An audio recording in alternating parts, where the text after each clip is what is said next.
bastante interesantes, donde vamos a ver algunos conceptos de resistencia de los materiales, ¿ya?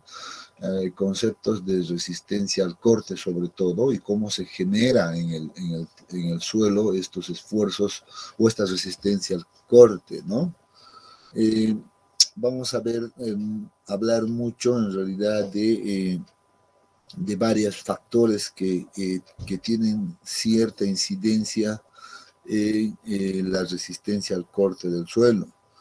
Vamos a hablar en este capítulo de ensayos de laboratorio que miden la resistencia al corte. En realidad, gran parte del contenido de este capítulo pues está relacionado con ensayos de laboratorio, los cuales siempre es necesario desarrollarlo y verlo un poco a detalle o inclusive al detalle aquí en este capítulo. En ese sentido, de hecho ya les adelanto que casi el 50% va a ser una revisión teórica de los conceptos y el otro 50% va a ser una revisión de ensayos de laboratorio relacionados con la resistencia al corte. Ya vamos a revisar varios ensayos, vamos a ver algunos detalles, su procedimiento, su interpretación, que es lo que más nos interesa,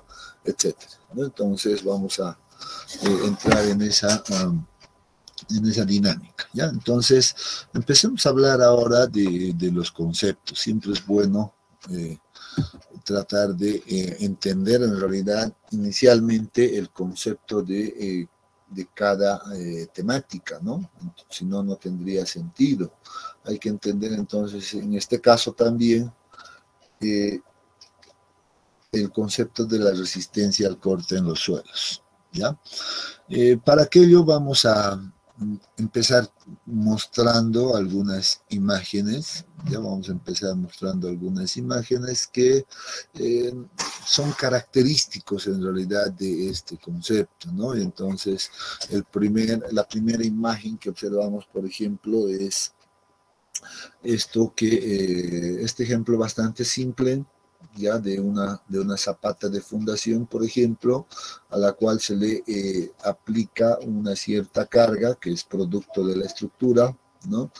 Y dice el suelo, pues entonces va a reaccionar, ¿no? Ya hemos visto que por debajo se generan esfuerzos verticales también, ¿no? Hemos visto que también hay esfuerzos horizontales, los cuales no hemos tocado todavía, ¿no? El tema de los esfuerzos horizontales no los hemos visto. Pero ahora nosotros vamos a ver en este capítulo el otro componente que se desarrolla en la masa de suelo, que es la resistencia al corte. ¿Ya? Teóricamente va a ocurrir esto. Eso es lo que nos dice la bibliografía, la teoría, los autores que han estudiado bastante este capítulo, nos dicen, bueno, si nosotros aplicamos gran carga por acá, una gran carga, que sea muy grande, entonces el suelo va a resistir de alguna manera pues a ese efecto cortante, ¿no? Sin embargo, cuando esta carga es demasiado grande, bueno, el esfuerzo cortante generado por la carga pues empieza a ser mucho más grande y va a empezar a tratar de movilizar a esta fundación a través de un plano de falla, ¿no? Entonces aquí empezamos a definir un plano de falla que está definido de una forma medio curva, en este caso una forma curva es la que maneja, ya este es el plano de falla, vamos a ir anotando. Ahí tenemos nuestro plano de falla. El esfuerzo cortante generado por la fuerza es esta, ya es la que está tratando de mover a todo este bloque de acá, de este bloque que queda por encima, de este plano de falla, ¿no? Y el terreno, obviamente, está resistiendo también como una especie de fricción, ¿no? Como en la física veíamos ese coeficiente de rozamiento, ¿no? Había un coeficiente de rozamiento que se oponía al movimiento. Entonces, la resistencia al corte del suelo, pues, hace eso, se opone al movimiento, está tratando de aguantar lo más que se pueda, ¿no? Entonces, este es el valor de resistencia al corte que nosotros necesitamos conocer para poder entrar dentro de un rango de seguridad, ¿no? Entonces necesitamos conocer cuál es el límite de resistencia al corte que el suelo va a soportar. Entonces, todo este capítulo está dedicado a determinar esto, a hablar justamente de cómo determinamos esto, hablar de qué depende este parámetro, ¿no? Perdón, se me ha ido bastante largo esto, ¿ya? Les decía, a hablar, hay que ver, identificar, pues, función de qué es esta resistencia al corte, de qué depende, en otras palabras, ¿no? ¿Cuáles son esos factores? Y finalmente, cómo lo podemos determinar en los diferentes materiales. Entonces, vamos a hablar de todo eso, ¿no? Entonces, ese es el objetivo principal de este capítulo, conocer toda la información respecto al esfuerzo cortante que el suelo va a soportar, ¿no? Ya que si este esfuerzo, esta resistencia más bien es superada por la resistencia que está generando esta carga, pues entonces estaríamos en una condición de falla, ¿no? El suelo estaría fallando por resistencia al corte y es algo que en el diseño geotécnico pues se controla, ¿no? No tenemos que dejar que pase aquello. Ya si bien vamos a conocer ese valor, pues eso, y a partir de aquello, pues nosotros aplicamos ciertos factores de seguridad para entrar dentro de un rango seguro. Un segundo ejemplo, pues es un caso donde vemos a menudo, ¿no? También es un talud en este caso, ya no es una fundación, pero es el caso de un talud, donde también se produce el efecto de la resistencia al corte, ¿no? Entonces empezamos a ver, por ejemplo, que si tenemos un talud con una determinada pendiente, esta pendiente en realidad pues va a generar una cierta carga, un cierto peso, y ese peso pues se transforma nuevamente en esfuerzos cortantes que tienden a movilizar esta masa de suelo de acá y definido por un nuevo plano de falla, ¿no? Entonces aquí estamos viendo un plano de falla también algo circular, ¿no? Sin embargo, nuevamente vemos que la resistencia al corte, por ejemplo, acá está siendo soportada también por el terreno, ¿no? En sentido contrario, siempre se va a oponer a ese movimiento. Entonces, el concepto es prácticamente el mismo. Bueno, esta es una imagen que lo he extraído de un artículo de un profesor argentino en realidad, ¿ya?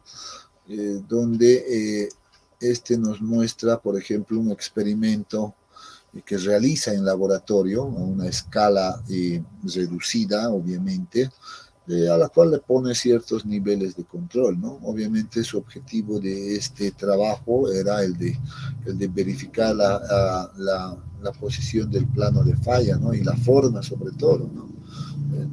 Y ver también de esa manera cuál era la resistencia máxima que ofrecía un determinado material que él había conformado en laboratorio. Y a medida que va incrementando la carga, en este caso, lo que hizo es hacer una variación del incremento de carga gradual y fue incrementando gradualmente la carga y fue viendo, digamos, los cambios, ¿no? Cómo se empezaron a dar esos cambios y cuando llegó al momento de la falla, o sea, cuando superó la resistencia al corte, pues empezó a ver que el suelo se movía en esta dirección, ¿no? En esta dirección vino y vean cómo ha empezado a movilizarse, generando una especie de tal vez de acumulación de material a este otro lado, ¿no? Y es claro ver, por ejemplo, si uno ve las líneas, estas líneas que han quedado distorsionadas por acá, inicialmente se encontraban casi horizontales, ¿no? Como esta línea de la parte inferior.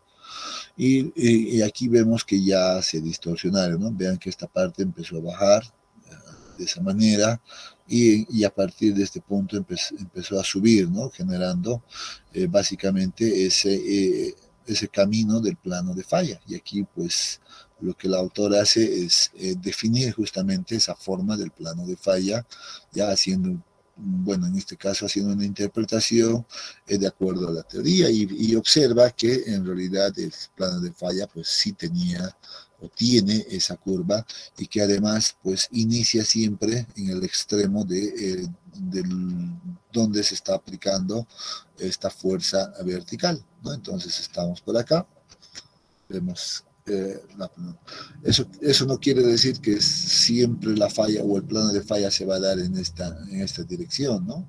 Entonces puede darse también en esta otra dirección, dependiendo. Eso ya depende del mismo material, ¿no? Hacia dónde va a ceder la primera excedencia, ¿no? Entonces, verificamos en realidad lo escrito en los textos a partir de este experimento y bueno, con esa información empezamos a poner ciertas directrices para definir el concepto de resistencia al corte. En este punto lo que nos recomiendan es lo siguiente, ¿no? Considerar que la resistencia al corte es el resultado de la resistencia al movimiento entre partículas, ¿no? Esa es una conclusión a la cual se llega, o sea, las partículas empiezan a moverse, en otras palabras, ¿no?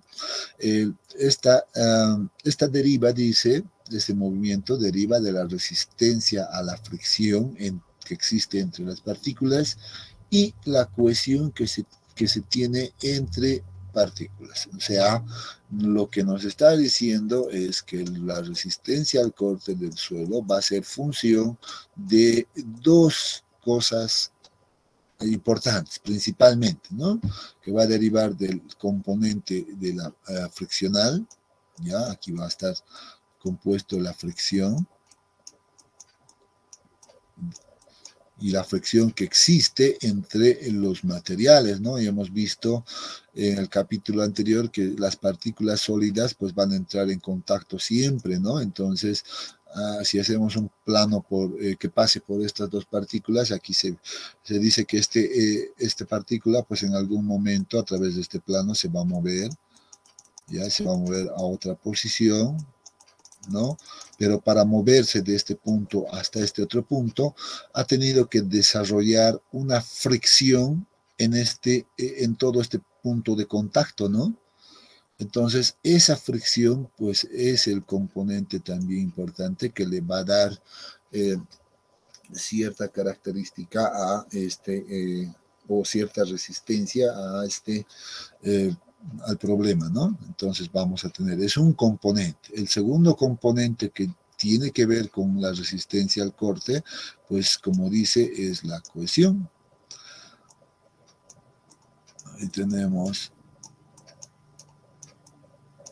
aquello, la cohesión, ¿no? Entonces, resultado de varios trabajos, pues entonces se llega a esa conclusión, ¿no? Entonces, la resistencia al corte de un suelo está compuesto por dos componentes, un componente friccional y un componente que tiene que ver con la cohesión. Entonces, vamos a ver justamente esos detalles, pues, más adelante, ¿no? Aquí tenemos, por ejemplo, una falla bastante conocida en la literatura de la geotecnia, ya es una falla bastante, es un ícono en realidad ya de la geotecnia por el tipo de falla que se ha producido, ¿no? Entonces, este es un ejemplo clásico ya de la falla por resistencia al corte, o falla por capacidad portante, que también lo denominan muchos autores, ¿no? Entonces, vemos que cuando el suelo falla por resistencia al corte, pues nuestras estructuras van a quedar pues inclinadas de esta manera, ¿no? Y es, si uno recuerda el caso simple, por ejemplo, de la fundación, aquí voy a ponerlo de manera pequeña simplemente, ¿ya? Aquí voy a ponerlo de esa manera, ¿ya? Entonces, lo que está ocurriendo acá a gran escala, obviamente, es que si esto se va a mover, se va a desarrollar a través de este plano de falla, ¿ya? Entonces, en algún momento, este elemento o esta estructura pues va a quedar de esta manera, ¿no? Voy a utilizar otro color para que esto sea más notorio. Por ejemplo, en algún momento esto se va a volver pues de este tipo, ¿no? Va a estar prácticamente así, ¿no? Entonces ha sufrido un vuelco en esa dirección y eso es lo que vemos aquí también en la estructura, ¿no? Esto estaba completamente vertical y ha sufrido un vuelco, seguramente que su plano de falla está pues por aquí, ¿no? No sé, más por ese lado, ¿no? Entonces, a través de eso, bueno, esto ha quedado también bajo la misma configuración, ¿no? Entonces, un ejemplo clásico de falla por resistencia al corte. Cuando uno empieza a trabajar con el diseño de estructuras, ya entonces lo primero que hace es realizar su estudio de suelos, y el estudio de suelos pues tiene que verificar la resistencia al corte del suelo, tiene que garantizar, tiene que dar la información de cuál es el valor máximo que va a generar una falla por corte, por ejemplo, y luego cuál es el valor que va a ser el seguro, por así decirlo, para evitar estos eventos, ¿no? Entonces la idea es evitar este tipo de fallas, ¿no? Entonces para eso se utilizan distintos factores de seguridad, ¿ya? Pero antes de conocer el factor de seguridad hay que conocer cuál es la resistencia máxima al esfuerzo cortante, ¿no? Entonces, bien, con todo aquello, pues dice acá ya como una definición previa, dice el esfuerzo cortante de un suelo se ha definido como la última o máxima resistencia que el suelo puede soportar, ¿no? O sea, vean el término, ¿no? Es el esfuerzo último, es el máximo en realidad valor, es el máximo valor de resistencia que el suelo puede soportar, ¿no? Entonces, una vez rebasado aquello, pues empieza a movilizarse para llegar a la condición de fallo, ¿no? En este caso, describimos, dice, específicamente se ha expresado que la resistencia interna que ofrece la masa de suelo por área unitaria para resistir la falla al deslizamiento a lo largo de cualquier plano dentro de él. Es la aclaración que se hace, ¿no? Pero seguro que con estos conceptos que vamos a ver ahora, iniciando el concepto de fricción, pues vamos a entender a qué hace referencia, cómo se genera esa resistencia al corte en los suelos, ¿ya? Una primera idea, si alguien ve, digamos, la imagen, digamos, a nivel micro, seguramente será pues esto, ¿no? Que va a pensar que cuando se movilizan las partículas, pues entonces empiezan a romper a toda partícula que se atraviesa por el plano de falla, ¿no? Entonces, sin embargo, eso no ocurre. Por tanto, la resistencia al corte no mide la resistencia de cada una de las partículas, no mide su resistencia. Lo que mide es la resistencia friccional y por tanto lo correcto es indicar que el plano de falla pues va a tener esta forma, ¿no? Entonces, vean, dependiendo de la forma de las partículas, el plano de falla pues va a estar pasando entre los contactos entre las partículas sólidas, ¿no? Como se está mostrando acá.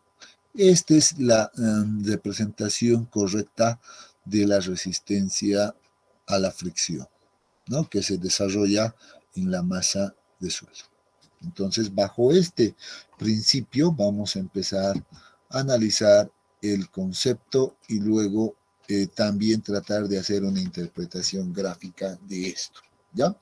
Y por eso decimos, la resistencia que ofrece una masa de suelo frente al deslizamiento de la otra, o sea, esta es la masa de suelo, voy a ponerlo así, es una masa de suelo que podemos denominarlo superior, por ejemplo, ya, perdón, allí, y la otra masa de suelo que se genera, pues es la que está en la parte inferior, ¿no? Por acá. Eso es lo que va a ocurrir. Entonces, a eso se refiere. La resistencia que ofrece una masa de suelo frente al deslizamiento de la otra, frente a esto, tiene que ver con las fuerzas friccionales. Aquí se van a generar unas fuerzas de fricción, dice, que se desarrollan entre los granos, entre las partículas que lo componen. Lo que hemos dicho. Entonces, aquí empieza a agarrar ese concepto de fricción ahí, ¿no? Entonces, la resistencia al corte no va a ser más que la fricción que puedan generar estas partículas, ¿no? Por un lado, ¿no? Y aquello lo podemos asociar fácilmente con un modelo que nosotros seguramente ya lo hemos visto en la física, ¿no? Entonces, para describir adecuadamente el concepto de fricción y friccional, en realidad se utiliza bastante, en este caso, la analogía de la física, ¿no? O los conceptos revisados en la física, ¿no? Y un ejemplo bastante interesante en este caso, y un modelo más bien, un modelo interesante, es el que estamos viendo ahora, ¿no? Y en la física esto lo hemos visto bastante, ¿no? Con la única diferencia de que ahora, pues, nosotros vamos a configurar un modelo que podemos, por ejemplo, ponerlo de una madera, una maderita, puede ser un metal, no sé, ¿ya? Que tenga seguramente por acá una unión que permita que esto pueda moverse, ¿no? Entonces, una articulación sería lo ideal acá, ya unido con un plano fijo, ¿ya? Este plano horizontal va a ser un plano fijo que no se pueda mover, y lo único que podemos mover a través de la articulación sea este nuevo plano, ¿no? Entonces, si en el plano, ya, si en este plano nosotros colocamos un bloque, ya, y podemos empezar desde una posición horizontal seguramente, ¿no? Podemos empezar de una posición horizontal y luego podemos empezar a elevar en esta dirección, por ejemplo, este plano. ¿Qué va a ocurrir? ¿Qué va a ocurrir físicamente hablando? Sabemos que el bloque que va a estar encima, pues tiene un peso, ¿no? Tiene un peso que está acá, ¿no? Y si nosotros vamos a levantar esto, dependiendo del ángulo de inclinación, pues este peso siempre va a ser vertical, ¿no? Siempre va a ser perpendicular, ¿no? En ese sentido, a medida que esto va subiendo, el ángulo va incrementando, este ángulo se va a incrementar, entonces a medida que eso ocurra, la fuerza F en este caso, esta fuerza F que está en esta dirección, está tendiendo a jalar hacia el bloque, ¿no es cierto? Entonces está empezando a movilizar a este bloque en esta dirección, ¿no? Entonces, mientras más grande es este ángulo, más grande va a ser la fuerza F, hasta que en algún momento, ¿no? En algún momento, cuando para un ángulo alfa máximo, vamos a decir, para un ángulo alfa máximo, en este caso, pues esta fuerza va a ser mucho mayor a la fuerza de rozamiento que se está generando entre el contacto entre este plano y el bloque, ¿no? Va a ser mucho mayor, va a rebasar esa fuerza y entonces el bloque va a empezar a moverse de esta manera, ¿no? Empieza a movilizarse en esta dirección, ¿no? Poco a poco. Entonces, lo mismo ocurre en los suelos. Estamos prácticamente bajo el mismo escenario. Estamos en el mismo caso, si quieren, ¿no? si nosotros aplicamos esa fuerza verticales, o etcétera, inclusive horizontales, pues lo que vamos a hacer es eso, ¿no? Incrementar de alguna manera esta fuerza que está en la parte superior, y lo que está resistiendo o se está oponiendo al movimiento, pues es simplemente las propiedades del terreno, esa como una fuerza de rozamiento, ¿no? Entonces, acá ya hay una conclusión, por ejemplo, en esta gráfica que nos dice, hay movimiento del bloque, o sea, va a existir un movimiento del bloque cuando este ángulo alfa, pues, tome un cierto valor, ¿ya? Y aquí obviamente ya nos está dando una nomenclatura, dice cuando alfa sea igual a phi, ¿no? Sin embargo, yo había considerado de que eso va a ocurrir cuando este valor de alfa sea igual a un valor máximo. Entonces, vamos a decir que ese valor máximo inclusive puede ser igual considerado como este ángulo phi que aparece acá, ¿no? Entonces, ahora sí, tenemos todo ese detalle. Bueno, nosotros podemos hacer un análisis seguramente desde el punto de vista físico acá, ya podemos ver que perpendicular a este plano siempre vamos a tener la normal, ¿no? Una fuerza normal, en este caso un esfuerzo normal, ya siempre va a estar actuando, eso sabemos, ¿no? Entonces, en ese entendido, y a partir de este diagrama en este de cuerpo libre, en realidad que aparece acá, seguro que nosotros podemos llegar fácilmente a conformar ciertas ecuaciones, ¿no? Ciertas ecuaciones de la física, como por ejemplo, vamos a decir que la tangente de este ángulo, por ejemplo, va a ser igual a la fuerza F movilizadora dividido entre la fuerza normal. Si nosotros le escribimos en términos de fuerza normal, entonces sería igual a la fuerza normal, ¿no? Entonces, aquí, y esta ecuación sería válida.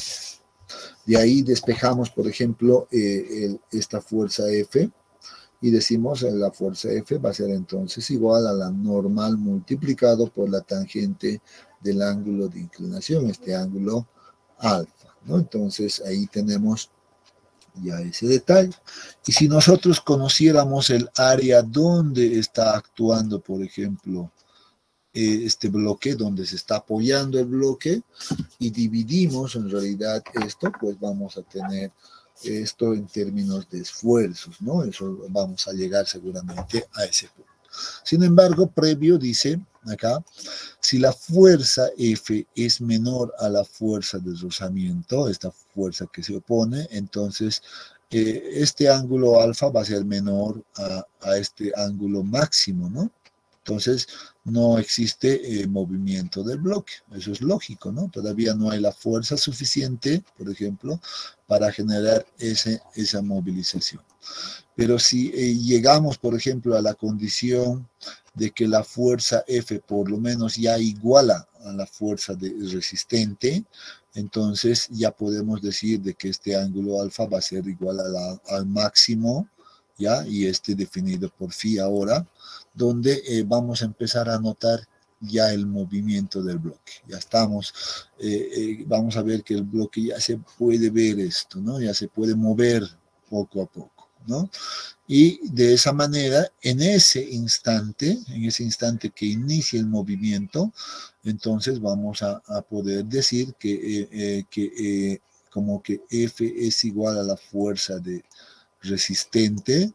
Entonces, pues en la ecuación que habíamos dejado anteriormente, pues reemplazamos, en vez de esta fuerza, reemplazamos la fuerza resistente, ¿no? Y la fuerza resistente va a ser igual entonces a la normal por la tangente del ángulo. Entonces, es una conclusión a la cual estamos llegando. Ya estamos tratando de definir de alguna manera pues la ecuación que va a gobernar a la resistencia al corte, ¿ya? Paréntesis aquí, un paréntesis. Es muy interesante que nosotros lo veamos, que ustedes, sería muy interesante que ustedes puedan ver este experimento. Es un experimento bastante simple de hacerlo. Uno puede agarrar en su casa una base cualquiera, ¿ya? Sin importar inclusive si conoce o no conoce esta fuerza resistente, ya es este coeficiente de fricción, o si prefiere puede utilizar madera, que en realidad de la madera uno puede conocer fácilmente ese valor, ¿ya?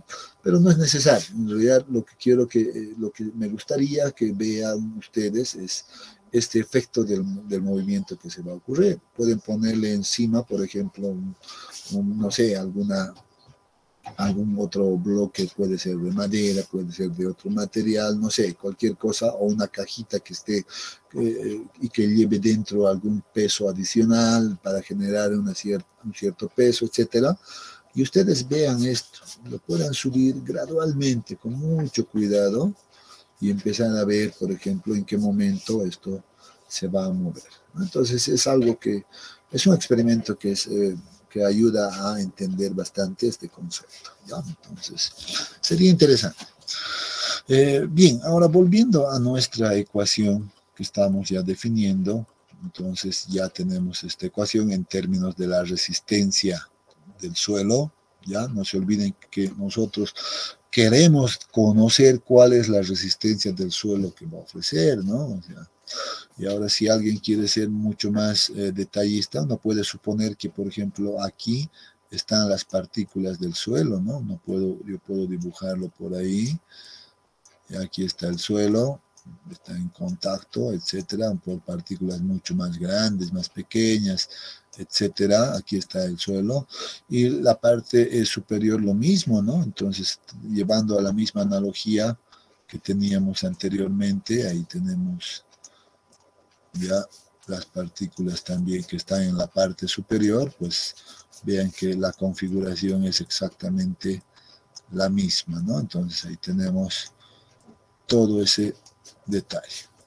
Ahí está, estaríamos en esa configuración, ¿no? Si llevamos esta analogía del bloque y el plano a la analogía de los suelos, pues estaríamos en esa condición, ¿no? Y el suelo que está por debajo está resistiendo, ¿no? Entonces, nuevamente, aquí los esfuerzos cortantes pequeñitos estarían desarrollándose a través de este plano, y el esfuerzo cortante máximo, pues obviamente va a estar en esta dirección generada por el peso de este bloque, ¿no? Ese es el esfuerzo, ese es el concepto en realidad que habíamos visto anteriormente, ¿ya? Entonces, ahora, simplemente observando estas condiciones, podemos hacer ciertas observaciones, ¿no? Interesantes, que nos van a llevar a varias conclusiones, y de hecho a definir ciertas ecuaciones también, ¿no? Y empecemos a ver, por ejemplo, un poquito, ya para dejarlo escrito también esto, y empecemos a analizar algunos puntos, ¿ya? La primera, dice, la magnitud de la fuerza de fricción disponible es directamente proporcional a la fuerza normal, al plano de deslizamiento y al ángulo de fricción del material. Aquí estamos ya introduciendo un término interesante, ¿no? Estamos definiendo este ángulo máximo, phi, con el nombre de ángulo de fricción interna. Pero otra cosa que decimos es que la fuerza friccional es directamente proporcional a la fuerza normal al plano de deslizamiento, ¿no? Entonces, nosotros veíamos justo esto, ¿no? Aquí siempre va a haber una fuerza normal al plano de deslizamiento, y eso está denotado por n en esta ecuación. Y vemos también que aquí ya phi aparece y que recibe el nombre de ángulo de fricción interna, ya lo hemos visto hace un momentito, ¿no? Entonces, y es lo que dice la primera conclusión, ¿no? La fuerza friccional resistente es directamente proporcional a la normal al plano y el ángulo de fricción interna, correcto, ¿no? Es una aseveración bastante correcta. ¿Qué más podemos decir? Dice, si uno de estos valores es nulo, ya sea el ángulo de fricción interna o la normal al plano, ¿no? No hay fuerza de fricción. O sea, no existiría una fuerza de fricción, eso sería igual a cero, ¿no es cierto? Entonces, seguro que eso no va a ser el caso, por ejemplo, ¿no? Pero es un caso extremo que podría pasar. Si la magnitud de la fuerza que intenta producir el desplazamiento es menor que esta relación, la normal por la tangente del ángulo, entonces solo se opone, dice, o solo se pone de manifiesto una parte de la fuerza friccional de Fn disponible y por lo tanto no hay deslizamiento, lo que habíamos dicho, ¿no? Si el ángulo no es lo suficientemente grande, entonces no va a haber movimiento. Entonces el suelo solo está transmitiendo una pequeña parte de su resistencia, ¿no? El ángulo de fricción del material, phi, ya lo conocemos, es el valor límite del ángulo de inclinación alfa. Es por eso que yo lo había colocado como alfa máximo es igual al ángulo de fricción interna, ¿no? Para que se pierda el equilibrio del bloque y se dé el movimiento. En las arenas limpias, dice, donde no hay adhesión, donde no hay cohesión, ¿ya? U otra forma de unión entre sus granos, el término de la fricción es sinónimo de resistencia al corte. O sea, en suelos arenosos, dice, la resistencia al corte va a ser función solamente, dice, de la fricción y ya no de la cohesión. Eso es lo que nos está diciendo la teoría, ¿no? Entonces dice, ahí vamos a tener solamente esa función, ¿no? La resistencia al corte solo va a ser en función de la fricción. Y de esa manera, pues nosotros podemos concluir con esta ecuación, ¿ya? La fuerza F, entonces, o la resistencia F sub n, dividimos entre el área de contacto y vamos a tenerlo esto en términos de esfuerzo. Como esta es una fuerza paralela al plano, entonces dividido entre el área, pues esto va a ser un esfuerzo cortante. Y esta fuerza normal al plano, pues dividido entre el área, es una fuerza también, esto sería un esfuerzo vertical en este caso, ¿no? Esfuerzo normal, si quieren, multiplicado por la tangente del ángulo. Y vean que esta ya es la primera ecuación que estamos definiendo. Sin embargo, si recordamos el principio de esfuerzos efectivos, en realidad revisado en el capítulo anterior, vamos a recordar un punto, una hipótesis que nos decía la resistencia al corte pues depende del esfuerzo efectivo y no así del esfuerzo total al plano considerado, ¿no? Recuerdan que esa hipótesis, ahí la habíamos dejado en paréntesis y habíamos dicho, en el siguiente capítulo vamos a volver a ver esta ecuación, ¿no? Entonces justamente ahora ya lo estamos viendo esta ecuación, la definición de resistencia al corte, ¿no? Entonces esta sería la resistencia al corte que el suelo va a soportar, o es el máximo valor que el suelo puede soportar, ¿no? Para estas condiciones. Entonces, aquí aparece, pues, este valor de ángulo de fricción interna, que en realidad empieza a tomar, pues, un rol bastante importante, ¿no? Este ángulo de fricción interna, en este caso, es conocido y se la conoce como un parámetro de corte. Entonces, es una propiedad del suelo. ¿Ya? Ahí estamos apuntando parámetro de corte.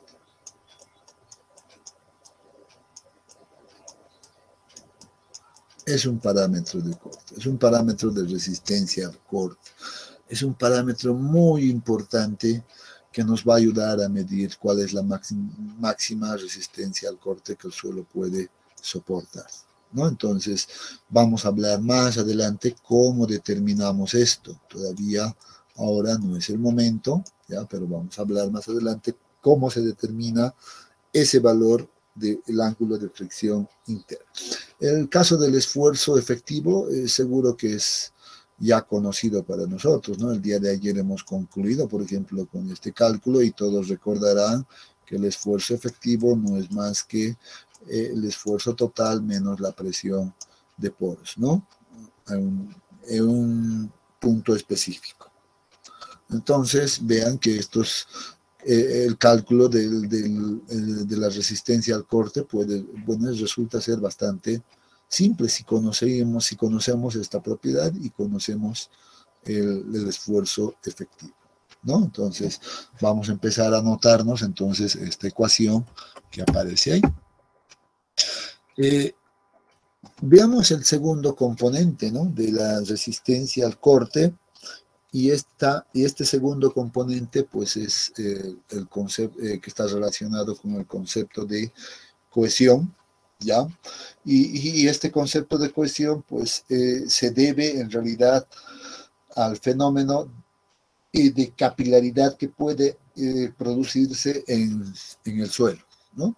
Y dice, actúa sobre los granos de la muestra, en este caso, una fuerza de tensión superficial que provoca una resistencia adicional al esfuerzo cortante que se denomina cohesión, que depende además del contenido de humedad. Este es un parámetro muy interesante, ¿no? El contenido de humedad en este caso va a jugar un rol muy importante, sobre todo en algunos materiales que tienen esta resistencia cohesiva o tienen esta propiedad de cohesión, ¿no?, debido a este efecto de capilaridad. Bueno, lo vamos a entender seguramente de mejor manera con estas gráficas que aparecen por acá. ¿Ya? Entonces aquí tenemos un ejemplo de una arena, ya unas partículas de arena que inicialmente suponemos que están secas. Ya aquí si la arena estuviera seco, pues aquí no se genera ninguna fuerza de tensión superficial acá, ¿no?, entre el contacto entre estas dos partículas sólidas. No hay ninguna fuerza de tensión superficial cuando el material está seco. Pero si ahora nosotros le adicionamos una cierta cantidad de agua, le saturamos si quieren, ya le saturamos, ya va a estar en una condición saturado. Entonces, en estas partículas de arena, pues se genera ya una fuerza de tensión superficial debido a la presencia de agua, ¿no? Entonces, empieza a generarse una atracción entre las partículas, ¿ya? Y a la cual se denomina en realidad, en este caso, que se va a dar una unión, ¿no? Esta unión, entonces, pues va a depender mucho también del tipo de material. En el caso de las arenas que estamos viendo ahora, pues se dice que la fuerza de tensión superficial son pequeñas, no son grandes, ya por el mismo área de contacto que tienen estos granos de arena, etcétera, por la misma configuración mismo de la forma, etcétera. Entonces, de esa manera concluimos que la unión que se va a generar entre estas partículas puede ser considerado una unión débil. Ya es una unión débil.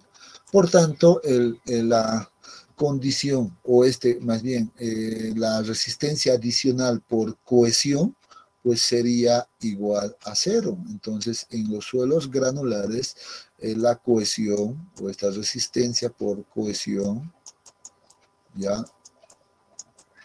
prácticamente debe considerarse igual a cero. Entonces no hay una fuerza adicional en las arenas debido a este efecto. ¿Y qué pasa entonces en el caso de las arcillas? Voy a venirme acá y voy a escribirlo, ¿ya? En realidad, si estoy diciendo que la cohesión va a ser cero, entonces la resistencia al corte en suelos arenosos solamente va a ser igual al esfuerzo efectivo multiplicado por la tangente, ¿no?, por la tangente del ángulo de fricción interna, y esta será la ecuación principal que va a gobernar a los suelos granulares. Ya la resistencia al corte solo va a depender de este componente friccional y no de la cohesión, ¿ya? Pero ¿qué pasa en el caso de las arcillas, ¿no? Y vamos a irnos directamente al caso de las arcillas saturadas, ya una condición saturada, ya entonces aquí va a ocurrir pues un efecto bastante diferente a lo que pasó con las arenas, ¿no? Si nosotros recordamos, por ejemplo, el capítulo 1, donde veíamos la estructura de los minerales de arcilla, recuerdan cómo era la configuración de las arcillas, era una especie de láminas, ¿no? Que estaban unas sobre otras y entre las láminas se generaba una unión entre el oxígeno o el oxidrilo, etcétera, etcétera, que generaban unas uniones bastante fuertes. Esto ya lo habíamos hablado en ese capítulo, ¿no? Entonces, recordando ese capítulo, pues aquí vamos a decir que las fuerzas de tensión superficial que se producen entre el contacto entre estas partículas es realmente grande. En las arcillas sí, esa fuerza de tensión superficial son fuerzas demasiado grandes, ¿ya? Por tanto, la unión que se genera acá, pues es considerada una unión fuerte o muy fuerte inclusive. ¿Ya? Entonces, eso significa que más bien las arcillas tienen un componente de resistencia al corte bastante importante, pues por la cohesión misma. Entonces la cohesión aquí juega un rol muy importante en los suelos arcillosos, ¿no? Y el componente friccional, por ejemplo, tal vez sea una parte muy ya no tan importante como en el caso de las arenas, por ejemplo, ¿no? Sin embargo, de manera general, pues nosotros podemos decir que la resistencia al corte va a ser igual al componente de la cohesión. Entonces vean que aquí estamos introduciendo un nuevo término, ¿no? C', que la vamos a reconocer ahora como la cohesión.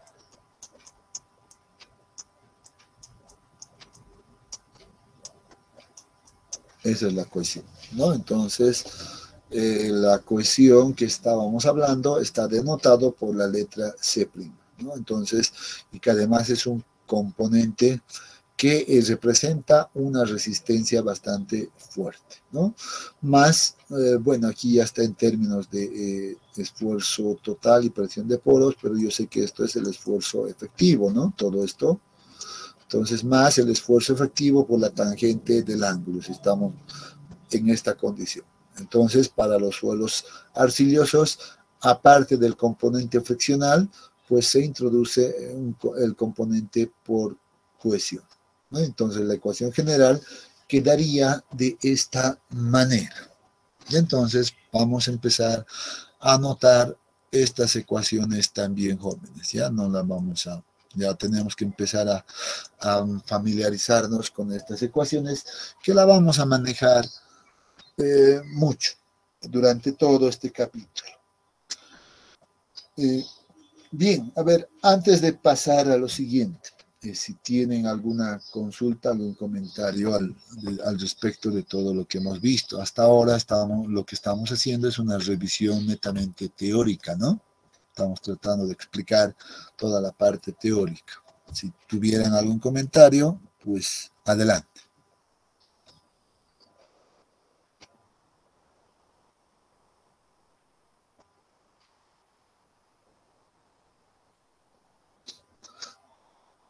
Muy bien, creo que no hay comentarios, ¿no? Creo que no hay comentarios, entonces vamos a continuar avanzando un poco más en esto y vemos lo siguiente, ¿ya? Vamos a recordar un poco este punto de los esfuerzos internos. Yo lo he visto ya, lo hemos visto en el capítulo anterior. ¿Recuerdan cuáles eran los esfuerzos que aparecían en la masa del suelo? ¿No? Y hemos analizado, hemos definido y hemos quedado con las definiciones. Y les había dicho, de momento dejemos acá estas definiciones bien claras, ¿ya? Pero las vamos a retomar en el capítulo siguiente y vamos a utilizar bastante estas definiciones, ¿no? Lo habíamos visto. Pero si no recuerdan, bueno, vamos a volver a repetir acá ya desde otro punto de vista, pero ya desde el punto de vista de la resistencia al corte, ¿no? Entonces, para esto voy a suponer, por ejemplo, que he tomado un pequeño elemento de suelo, ya un pequeño elemento de suelo que está pasando, por ejemplo, por un plano de falla. Aquí voy a ponerlo a nivel escala, ese plano de falla, ya, que es de esa manera, ¿no? Entonces, yo voy a suponer que he extraído de justo, en realidad, acá, perdón, ya, he extraído este elemento de suelo justo por donde está pasando el plano de falla. Ya, entonces, como es un elemento pequeño, aquí está la descripción ahora, como es un elemento diferencial, ya como es un elemento diferencial, entonces esta forma curva que tiene acá seguramente puede ser representada pues como una recta, ¿no? Y es lo que se está haciendo ahora acá. Estamos viendo este es el plano A' debería de ser, pero bueno, ahí está el plano representado, ¿no? Y decimos, en este caso, pues muy bien, si nosotros trazamos una horizontal por algún punto, y aquí voy a poner esta descripción, ya, trazamos una horizontal, A mayúscula, ya este plano, pues vamos a reconocer que aquí se produce, por ejemplo, un ángulo θ. Aquí hay que tener mucho cuidado. Muchos a veces confunden este ángulo θ con el ángulo de fricción interna. No, este es un ángulo θ. La nomenclatura está clara, ¿no? No es phi, es θ, que representa al plano de inclinación, ¿ya? O más bien, perdón, representa a la inclinación del plano de falla. Este es el plano de falla, ¿no? ¿No? Este es el plano de falla. Ya es el plano de falla. Y entonces la inclinación estaría definida por θ. Su inclinación del plano de falla estuviera definida por θ.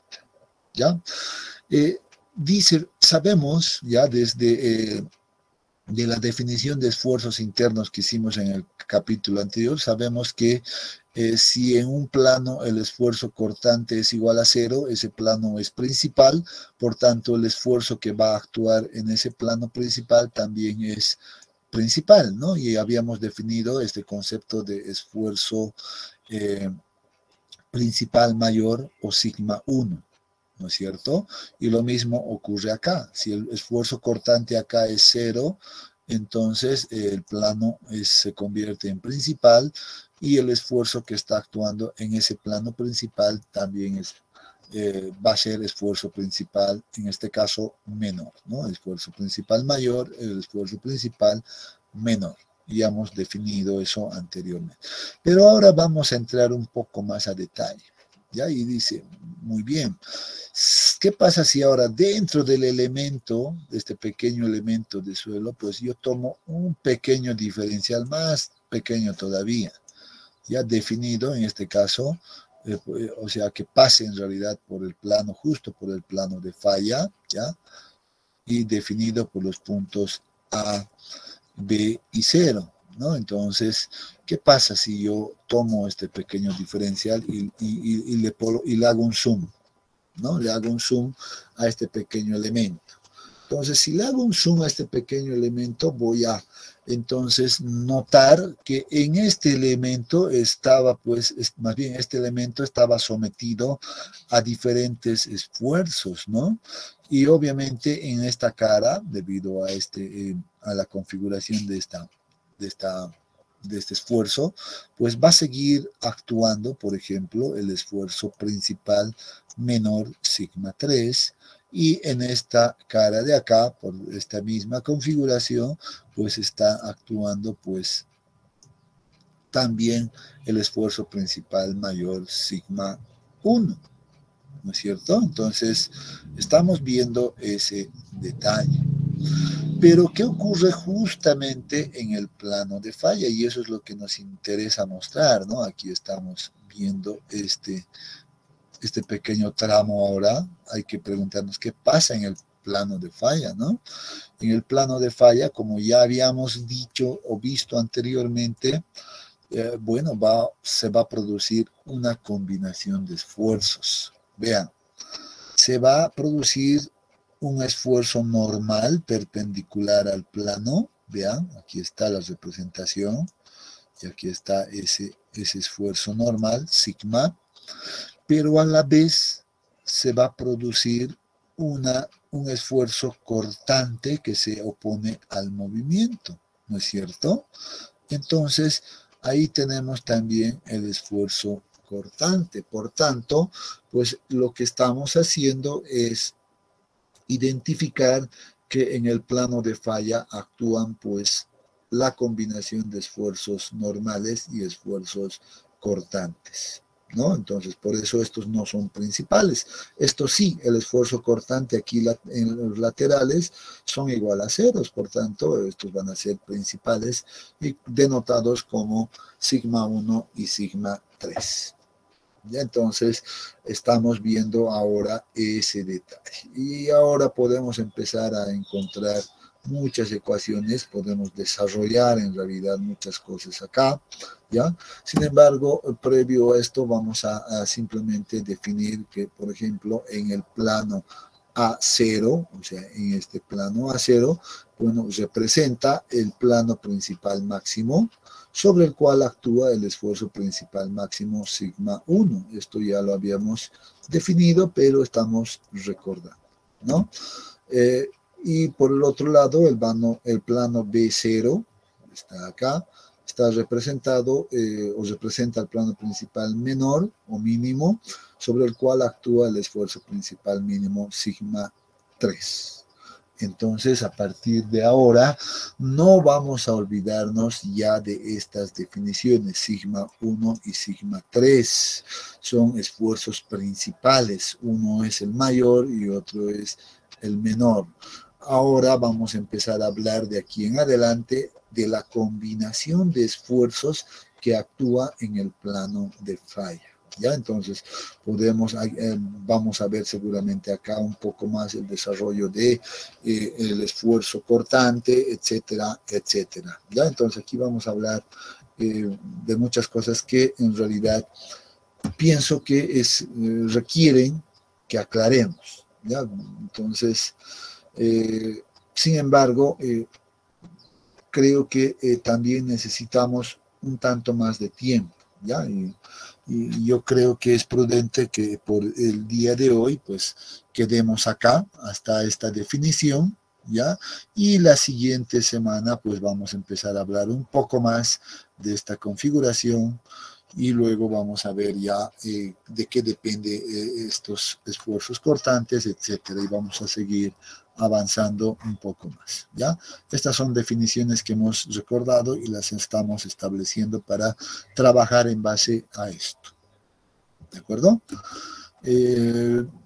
Entonces, jóvenes, si tienen algún comentario, alguna consulta, bueno, los escucho.